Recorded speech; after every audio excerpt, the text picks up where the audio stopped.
Bonjour, on se retrouve pour une nouvelle vidéo donc qui est la suite du challenge et comme tu le sais aujourd'hui tu vas kiffer parce qu'on va voir aujourd'hui même dans cette vidéo comment créer ta boutique en ligne directement avec WheezyShop. Bouge pas, on va commencer tout de suite, c'est parti, on y va. Yeah. Yeah, yeah, yeah, yeah. Oh my God.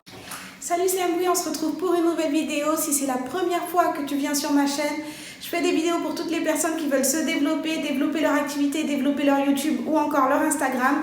Donc si ce type de vidéo t'intéresse, n'hésite pas à t'abonner à ma chaîne et à activer la cloche des notifications. Comme ça, dès qu'une nouvelle vidéo sort, tu es informé en premier.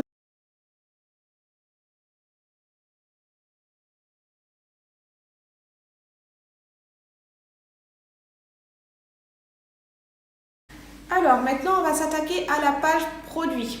Donc la page produit, je vous l'ai montré tout à l'heure, c'est une page de bijoux qui est déjà préfaite. Donc voilà, vous avez toutes les bagues, c'est joli. Vous pouvez aussi, si la page produit ne vous convient pas ou que vous trouvez que c'est pas assez design moderne, je ne sais pas, et que vous voulez un autre thème, vous pouvez changer de thème. Donc pour changer de thème, parce que la page produit, pour la modifier, si vous voulez modifier l'apparence, il faut changer complètement de thème. Donc vous allez sur la petite roue en haut, vous descendez, vous scrollez et vous cliquez sur choisir un autre design. Et là, on va vous faire plein de propositions de design avec des pages d'accueil et sûrement des pages produits différentes. Donc n'hésitez pas à cliquer sur tester et si ça vous convient mieux que le modèle qu'on vous a proposé, vous mettez sélectionner et du coup ça changera automatiquement le thème de votre site. Mais moi le thème me convient donc du coup je ne vais pas modifier. Ensuite, la liste de produits elle sera en haut. Quand vous cliquez dans produits, vous allez voir apparaître la liste de tous les produits. Donc vous avez juste à les supprimer et vous allez les remplacer par vos produits. D'accord? Donc là il y a 13 produits. Vous voyez? Donc produits, liste de produits. Vous avez vos produits, vous cliquez, supprimez. Vous sélectionnez le produit à supprimer, vous pouvez le supprimer. D'accord? Hop. Donc ça c'est super simple. Ensuite je vais vous montrer comment ajouter des produits. Pour ajouter un produit, c'est super simple. C'est juste, pour ajouter un produit, c'est juste ajouter un nouveau produit. Donc ça va être un peu plus complexe si on fait du dropshipping. Donc du coup je vais vous prendre l'exemple de si on veut importer un produit directement d'une page fournisseur. D'accord? Donc on se rend sur, comme je vous ai dit, sur AliExpress. Donc sur AliExpress, voilà, vous tapez boucle d'oreille femme 2020. Je vous ai dit déjà comment choisir un produit dans une vidéo précédente. Donc là, vous avez juste à prendre le produit que vous souhaitez. Vous refaites les dernières vérifications. Donc du coup, la note fournisseur, le prix des frais de livraison et les avis. Vous faites les dernières vérifications et vous regardez surtout la mise en scène de votre produit. Ça aussi, je vous en ai parlé, de voir comment vous allez présenter vos produits sur votre site web parce qu'on ne veut pas un site foire-fouille. Donc ça, c'est un point d'attention. Je vais vous montrer comment j'ai sélectionné mes produits pour avoir un site vraiment harmonieux. Donc là, hop. Quand j'aime bien une boucle d'oreille, ce que je vais faire, c'est que je vais la mettre en liste d'envie. Comme ça, j'aurai une liste d'envie avec toutes les boucles d'oreilles que je vais importer sur mon site. Je me déciderai au dernier moment, je vais me dire ouais, celle-là je veux, celle-là je veux pas, celle-là ça peut le faire, celle-là non. Donc voilà, je mets tout en liste d'envie. Ensuite, une fois que tous les produits sont sur la liste, ce que je vais faire, c'est que je vais cliquer sur un produit que je veux importer. Et vous voyez, je scrolle un peu et je mets importer sur ma boutique. Dans les précédentes vidéos, je vous ai déjà montré comment j'ai ajouté l'extension Drop Easy pour avoir justement la possibilité d'importer sur ma boutique WheezyShop directement. Donc du coup, n'hésitez pas à aller voir si vous n'avez pas vu. Là, du coup, j'ai directement le bouton importer sur ma boutique. Donc je vais cliquer et ça va m'importer le produit et je vais le retrouver. Vous voyez, parmi tous mes produits, là j'ai les anciens produits. Et j'ai les produits que j'ai importés du site fournisseur grâce justement à cette extension Chrome. Donc voilà. Donc on me dit qu'il y a plusieurs variations du produit. Donc je choisis la variation que je souhaite. Donc vous voyez les variations, c'est ça, c'est le fait qu'il y ait plusieurs modèles. Donc du coup, ça a tout importé et vous allez dire bah, je veux la variation 3, la 4, la 2, la 1, voilà. Vous choisissez, vous pouvez toutes les cocher ou en sélectionner qu'une en fonction de ce que vous souhaitez. Donc vous pouvez modifier le prix dès à présent.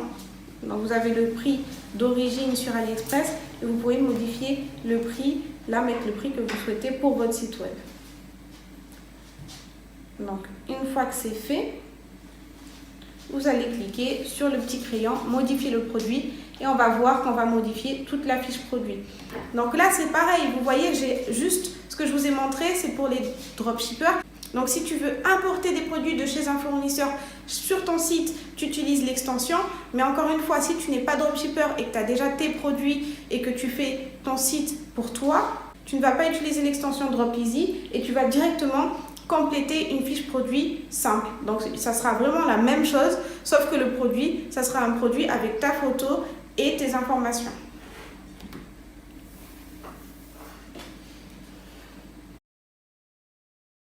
Donc là, je vais changer le nom du produit pour commencer. Donc voilà, je vais l'appeler Jade. Je vais dire que mon modèle il s'appelle Jade. Ensuite, la catégorie du produit, je vais mettre boucle d'oreille. Donc là, on me demande de classer mes produits pareil. Je vais chercher la catégorie qui me correspond le plus dans le bijou.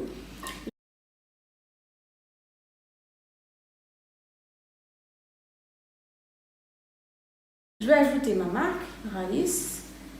Description de la boucle d'oreille. Donc là, c'est vraiment du référencement. Hein, et c'est vraiment histoire d'attirer pour que les gens, en lisant la description, aient envie d'acheter sur votre site. Donc il y a description courte et description longue.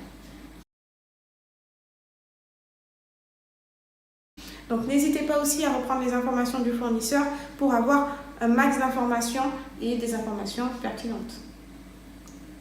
Donc hop.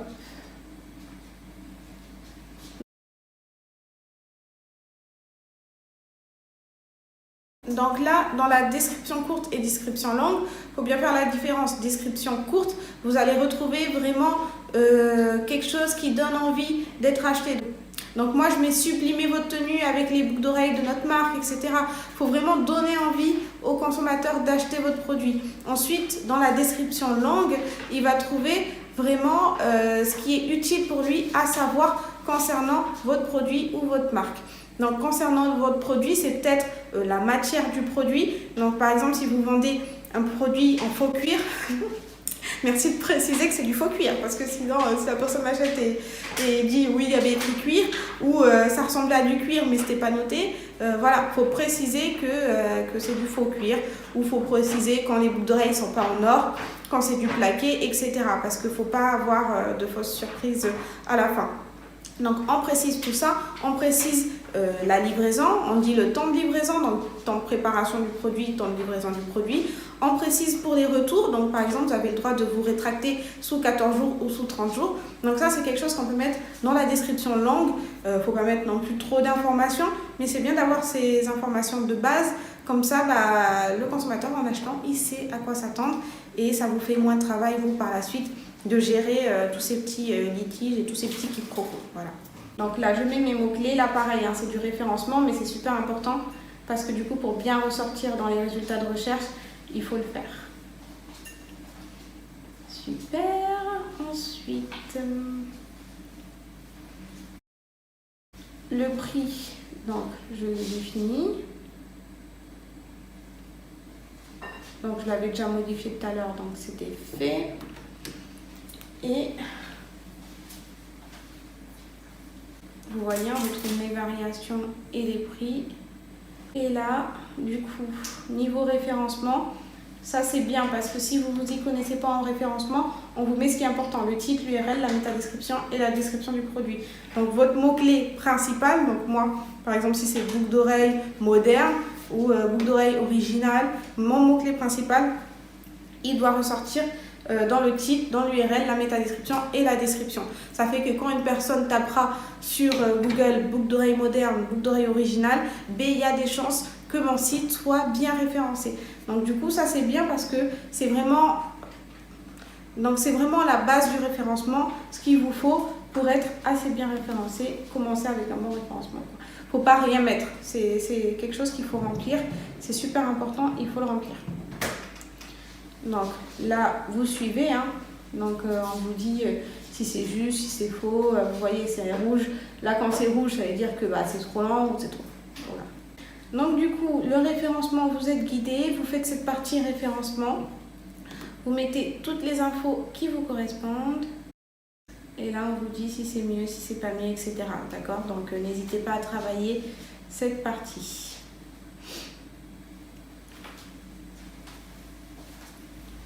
Ensuite,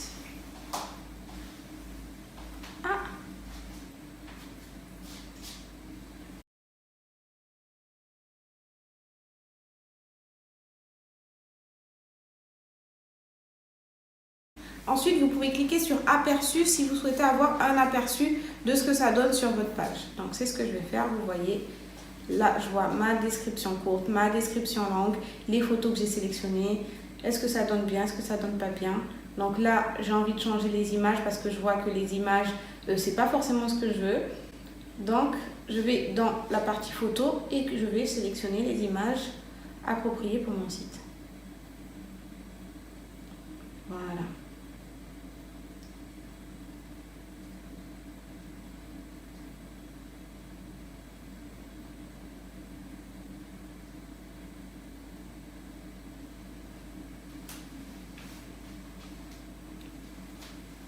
Donc, une fois que j'ai fait tout ça, je peux publier mon produit et il va apparaître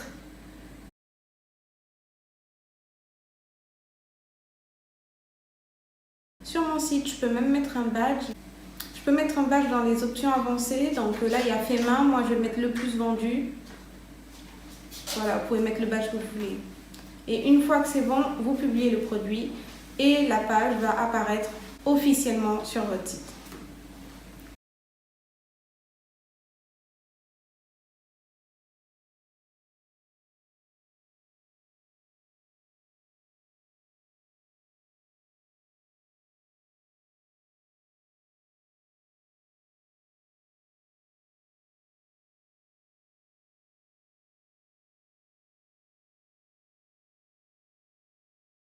Voilà, donc là, je vous ai montré vraiment de A à Z comment renseigner une fiche produit. Et c'est le gros de votre site parce que le site web, c'est quoi? C'est votre page d'accueil et c'est vos pages produits. Donc la page d'accueil, on l'a vu, c'est très simple. Pas besoin d'avoir une page d'accueil qui fait 10 km. Moi, j'aime bien les pages d'accueil qui restent super simples. Comme ça, justement, on ne s'éparpille pas sur la page d'accueil et on va directement cliquer pour en voir plus, pour aller voir les produits parce que c'est ce qu'on veut. On veut que les gens aillent voir les produits et achètent les produits sur le site web. Donc la page d'accueil, limite, moi, j'aime bien qu'elle reste simple. Comme ça, j'amène directement les gens voir mes produits. Donc, une fois que la page produit est complétée, je vais vous montrer. Voilà, j'ai choisi les images qu'il faut avec les produits qu'il faut et j'ai gardé une certaine harmonie. Donc, je vais vous montrer. Voilà, je suis sur la page d'accueil. Je clique sur les boucles d'oreilles et vous voyez, c'est magnifique. C'est beau, voilà, ça ressemble à un vrai site, c'est joli. Donc voilà, n'hésitez pas, la mise en scène du produit, c'est très très important. Vous voyez, là à chaque fois, j'ai mis des couleurs qui sont vraiment qui se ressemblent. On a des boucles d'oreilles en or sur un fond blanc et j'ai voulu garder ça pour cette page-là. D'accord? Donc ça, c'est vraiment, c'est incontournable. Il ne faut pas que votre site il fasse foire fouille. Il ne faut pas que votre site il fasse débutant. Donc c'est pour ça que je vous ai dit dans la vidéo. C'est pour ça que je vous ai dit dans la vidéo précédente de réfléchir à votre stratégie marketing, réfléchir à votre identité de marque et suivre cela du début à la fin. D'accord? C'est comme ça qu'on fait pour avoir un joli site.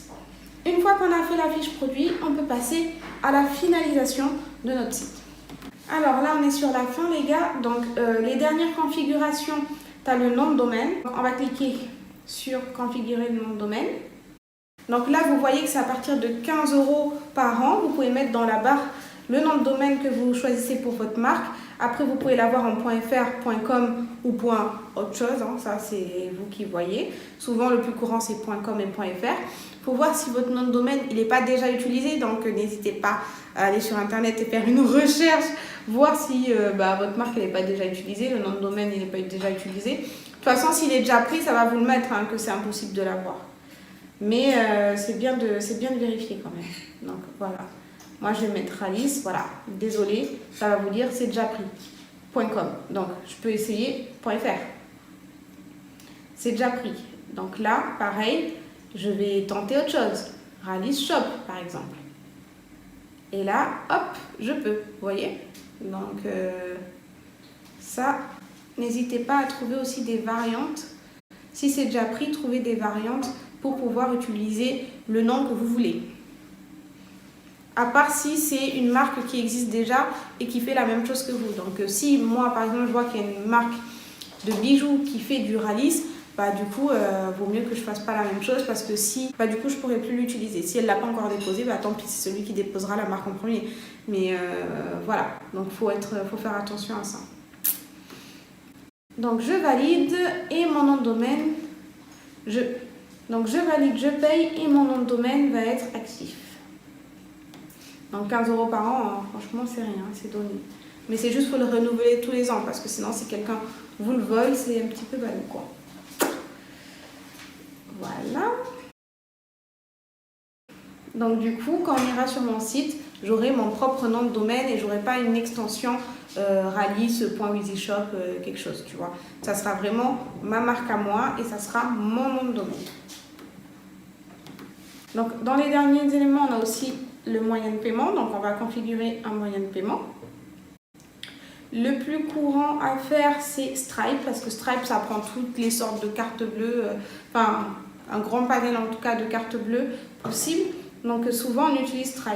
Donc si vous avez un compte, vous l'utilisez. Si vous n'avez pas de compte, vous pouvez créer votre compte gratuitement. D'accord? Donc c'est ce que je vais faire. Je vais me créer un compte gratuit et utiliser Stripe. Voilà. Et une fois que ça fonctionne, on vous dit Stripe a été correctement configuré. Donc là, il est en statut en test, mais vous pouvez le passer en statut actif. Ensuite, on a la livraison. Donc pour la livraison, on vous dit définissez les frais de port. Donc ça, pareil, hein, si vous avez votre entreprise propre, vous allez choisir justement à quel transporteur vous souhaitez donner vos colis. Donc là, il y a écrit Colissimo parce que c'est de base, c'est par défaut, mais vous pouvez choisir quelqu'un d'autre. Hein. Il y a DPD, UPS, lettres suivies, voilà, vous avez plein de possibilités, donc n'hésitez pas à modifier. Vous avez la livraison en point relais et le click and collect, d'accord? Donc pour ceux qui font du dropshipping, vous n'êtes pas forcément concerné parce que la livraison, ça sera du coup avec votre fournisseur. Ça ne passera pas directement sur le site web, ça sera avec le fournisseur, ça je vous l'ai expliqué dans les vidéos précédentes. Et pour finir, la dernière étape, c'est les conditions générales de vente, conditions de retour, données personnelles, mentions légales. Toutes ces pages qui nous font mal à la tête, c'est super parce que sur WizyShop, elles sont déjà rédigées à votre place et vous avez juste à modifier en mettant vos infos à vous. Donc, je vais vous montrer. C'est très simple. Vous cliquez sur vérifier vos conditions générales de vente. Ça va vous mettre toutes les pages qui sont créées par défaut. Donc, vous voyez, il y avait un ancien système et il y a maintenant un nouveau système. Donc, on vous dit de migrer les pages. Donc, n'hésitez pas, vous cliquez sur migrer la page que vous souhaitez. Voilà, et là, comme je vous disais, tout est déjà rédigé. Donc là, vous avez juste à choisir. Donc là, vous avez juste à modifier nom d'entreprise, type d'entreprise, montant du capital, ville, numéro, nom du responsable. S'il y a des éléments que vous ne voulez pas mettre, n'hésitez pas à supprimer. Vous supprimez, si vous ne voulez pas mettre, par exemple, numéro RCS parce que vous n'en avez pas, vous n'êtes pas obligé de mettre immatriculé sous le nom de. Quand vous serez immatriculé, vous le mettrez et pour le moment, vous mettez votre nom, prénom, quoi. Voilà. Et tout est fait vraiment déjà pour vous, tout est rédigé, donc vous n'allez pas vous embêter avec ça longtemps, on va passer vite. Vous pouvez voir comment ça s'affiche sur votre site, de toute façon c'est des éléments qui sont en bas de page. Et une fois que vous avez terminé, vous publiez et on n'en parle plus. Donc là, on a terminé de créer le site et il y aura à lancer sa boutique.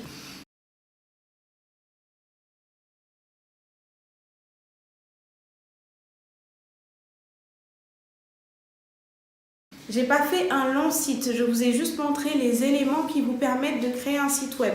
Donc une page d'accueil, les pages produits, les fiches produits et enfin les bas de page avec conditions générales de vente, les techniques pour prendre la carte bleue, pour gérer les livraisons, etc. Donc ça, c'est vraiment les éléments dont vous aurez besoin pour votre site. Après, le site web, comme je vous ai dit, vous le faites vraiment avec le thème que vous voulez, avec les conditions que vous voulez, le fournisseur que vous voulez. Mais là, au moins, vous savez faire votre site web. Et avec EasyShop, c'est super simple. Donc là, ce que je vous ai montré, je l'ai fait en un week-end. Donc si vous vous concentrez une semaine pour faire votre site, eh bien, votre site sera impeccable. C'est super simple. Comme je vous ai dit, il y a les coachs, il y a les tutos, il y a moi. Donc, il n'y a pas de problème. Vous pouvez demander où vous voulez. Il y aura de l'aide. Donc, vous aurez de l'aide. Il n'y a pas de problème. C'est compris dans le forfait. Et voilà, je pense qu'on a tout dit. Donc normalement les gars, pour les prochaines vidéos, ce qu'on va essayer de faire, c'est de voir comment connecter la boutique aux réseaux sociaux, parce que je sais que vous êtes beaucoup à vouloir vendre via Instagram, et aujourd'hui maintenant Instagram, l'outil de vente est très développé. Donc du coup on va voir peut-être comment connecter les produits à la page Instagram, à la page Facebook, et comment commencer à vendre. Donc je pense que ça sera dans les prochaines vidéos. Et voilà quoi, restez connectés avec moi. N'hésitez pas à me mettre en description ce que vous avez pensé de la vidéo. N'hésitez pas à me mettre votre adresse mail si vous suivez le challenge pour qu'on puisse échanger par mail. Donc on échange déjà par mail avec certains d'entre vous qui m'ont donné leur adresse mail, qui m'ont expliqué leur projet, etc. Donc n'hésitez pas, ça me fait toujours plaisir de lire vos commentaires ou de répondre à vos messages. C'est la fin de cette vidéo, n'hésitez pas à vous abonner à ma chaîne, activer la cloche des notifications si ce n'est pas fait. Comme ça, dès que je sors la première vidéo, vous êtes informés en premier. Mon Instagram va être juste ici. Et on se retrouve la prochaine fois pour une nouvelle vidéo.